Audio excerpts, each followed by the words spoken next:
What's going on, guys? It's Trav Moody here from A Toy Kind of Mood with yet another interview today with Jada Toys, live from San Diego Comic-Con 2025. How we doing today, Juhn? Good. How's the convention? This is what, how many, your third or fourth for Jada Toys action figures? Yeah, I think it's the third. Every year we've been growing bigger and bigger. We had a panel this year, so I'm glad that's out of the way now. So we have all of our figures out on display. We brought a lot of new figures, so I hope you guys enjoy. So an alpha third, if you will. Yeah. Get into the cereal mascots. First things first, Frosty the Snowman was the reveal at WonderCon, and now it's going to be with BBTS. Can you just talk about that for a sec? Yeah, so they have experience with doing holiday action figures, and they've been pretty good in the past couple of years delivering those to customers before Christmas. So it just felt like the perfect synergy to make sure that happens with us. So yeah. Awesome. You're happy it found a home and ready for Christmas as well. Yeah. Mm-hmm. Cool. All right. What is the new advancements here with Barney Rubble and Fred Flintstone? So at WonderCon we had prototypes. These are actually figures off the tooling. So it's like 90% done. We're just refining some and tweaking some here and there, but it should be ready before the end of the year. Cool. All right. Without further ado, it's Invincible time. Okay. We gave you a little bit of flack at WonderCon. We really dug into it, but the audience went nuts. The reception to getting Invincible, just the license, was crazy, and now we have the 112 figures. Yeah. We'll start with the big boy, Conquest. What was the decision to go with him, and talk about that robotic arm on his right? Yeah, so I mean, like, if you look at our product range with action figures, we usually like to gravitate towards like the bad guys and enemies. Yep. So it's just more fun to work on them, and it's like an unexpected new look. So it's not really expected, but it's still cool. It's something new for you. Yeah, he's big, he's imposing, and he has a simplistic design, but it gave us an opportunity to really experiment on the robotic arm to make it unique to any other figure. Terrific. What went into the choice for Season 3 Invincible? I know in the panel you said, hey, there's already been a couple figures out from other companies for Invincible. Is that really just the sole reason, or was it a design reason? Pretty much. That was the reason. We just wanted to do something new and different. And going back to the classic is so easy because like the figure's already done. We just have to retool the knees. And you pretty much confirmed that we're getting it in the panel. We're getting it. I mean, that's like Super Mario World without Mario or something. Yeah, it makes sense. And now, why do they not call him Omni Kid? Why is it Kid Omni Man? I don't know. You're going to have to ask Robert Kirkman on that one. No, I will later in the Energon Universe panel. Okay, all right.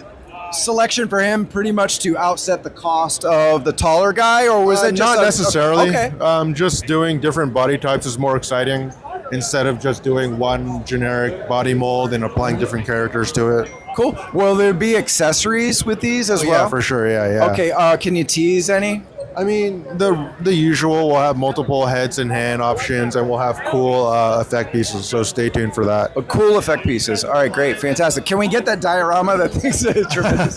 That's awesome. Okay, so Cyberpunk, Edge Runners, and Rebecca and Maine got a nice showcase in the panel as well. Yeah. Lots of multiple faces for Rebecca. We see soft goods. You want to talk about Maine's that arm with the oligarch? You could see that there's a hidden compartment, right? Yeah, so in the show, or in the franchise in general, people upgrade their bodies and they have revealing robotic pieces that come out of their body. So it's cool to be able to translate that into an action figure. So there's going to be hidden panels where you could take off and have different attachments. So it looks like a cannon is coming out of his arm or something. Mm-hmm. Yeah. I think Maine and Rebecca are going to be, if they slept on this, they're now going to want to all four. Oh, yeah, definitely. It's wild. And we also have another new character. You want to tell us who that is? Yeah, it's Adam Smasher. Adam with an ADAM. Yeah. The biggest action figure we've done so far. He looks awesome. I think it's a fan favorite, and I think a lot of people were hoping for him anyway. So, Does this open the door for even larger figures, or are you kind of like, was this such a pain that you're like, never going that big if again? it makes sense, if there's a franchise with a character we want to do and he's larger, then we're not afraid to go bigger. Could you think of a big character that you want to tackle in any of your franchises or anything else? Not off the top of my head. No. Okay, no problem. All right, cool. All right, we'll swing over here. Got Scooby Doo and Mega Man. Let's talk about Scooby himself. We got some dog action, some pet love over here. Yeah. We've got Rush and we got Scooby. So just talk about both of them and kind of the evolution of Jada working with the dog molds. Yeah, so I mean, as we expand our portfolio, there's going to be very unique and different body types that we end up tackling. So it just happened that we have 2 new dogs in our lineup. So I mean, it's a unique body type. So we wanted to take the extra time to make sure the articulation and the range of motion is there. So it's just fun and exciting to try new and different things and experiment with articulation. Cool. And so the protagonists in Scooby Doo will be the tentpole characters with 2 monsters. Yeah. And we have Daphne was revealed as the 3rd. For Wave 3, yeah. For Wave 3, yes. Who would you like to see in the future? You don't have to confirm a Wave 4, but like, do you have a favorite that you're ready to tackle after Daphne? At the bare minimum, you'll have all 5 cast members, so that equates to 10 monsters. So the bare minimum, the line's going to have 10 different monsters. Okay, so well, all right. Yeah. That's a nice bit of info right there. And just the playability of the 2 pets too, with the different face sculpts. Scooby, does he have a different face sculpt? Or Yeah. Oh, he does. Okay. How many? 2. 2 face sculpts, and then was it 2 or 3 for Rush? So he comes with 2. So you have the more like tongue out happy, and then the more like awesome angry, I guess. And then it outsets the size of Gutsman and Bombman as well.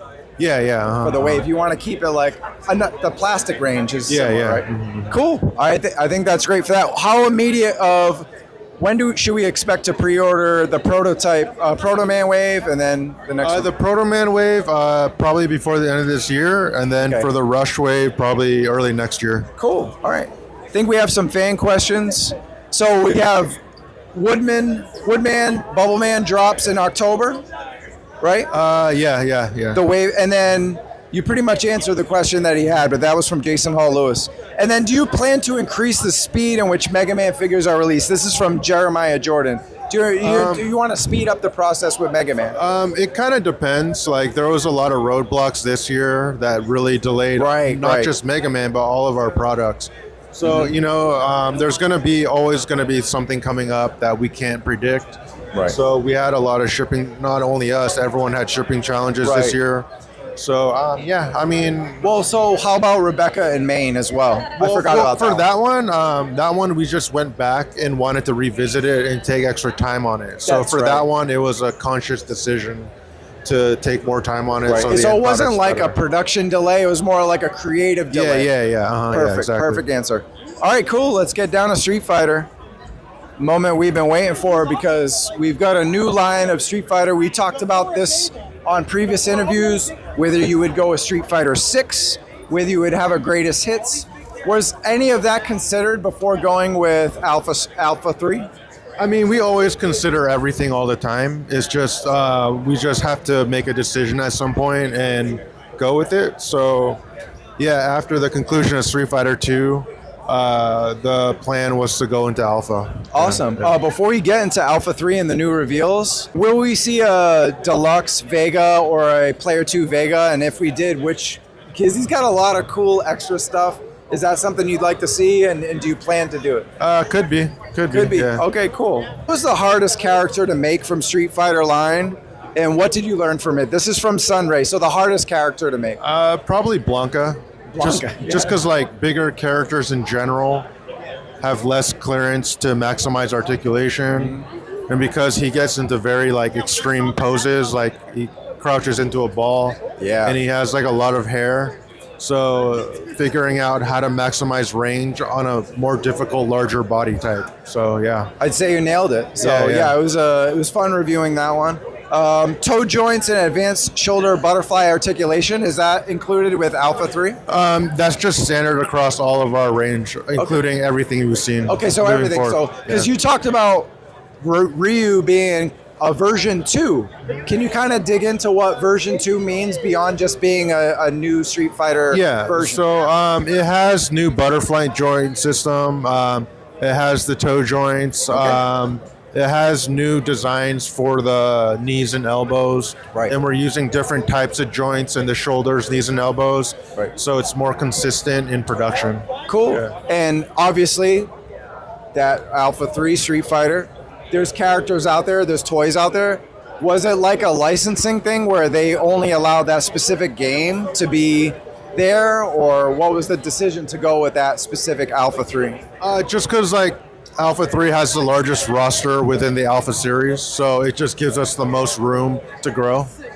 So it's because of the largest roster. Yeah, It made sense. Was Final Strike ever considered? Final Fight? Third Strike. I mean, they're all considered.